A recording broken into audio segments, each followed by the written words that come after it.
मग तसं मला जरा ती माणसात आलं. माणसात येऊन शिनी चिडून जरा बोलले, बसले, बसून गपचिप झाले. मग गपचिप झाल्यास पुन्हा मग पैशाची किंमत करत नाही म्हणला. हो हो हो देतो 5 लाख रुपये म्हणला. मग ती पोरगी नगदी द्या म्हणली होती मला अगोदरच. ह्यानं पैशावर मागायला लागलं. मग पैशावर मागायला म्हणल्यानंतर मग ती पैसे तू चेक कसा द्यायला लागलास म्हणून पुन्हा पोरगी अंगावर उठली. मग बाबा मी तुम्हाला देत नाही, मी माझ्या भाच्याच्या नावावर देतो चेक. मग ती चेक भाच्याच्या नावावर घेतला.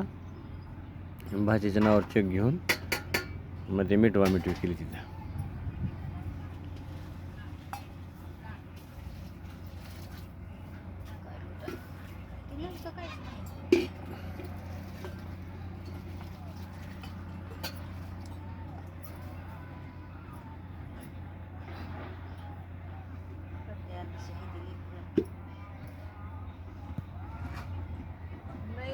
लोकच बदनाम निघाले काय म्हणा.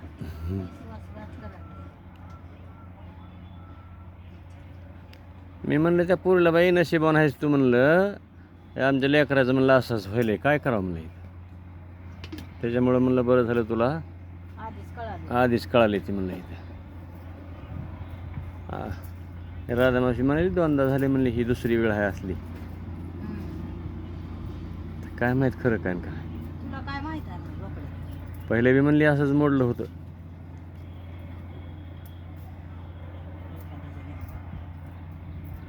तिची काय चाल झाली नाही मरणाच्या दारातून नाही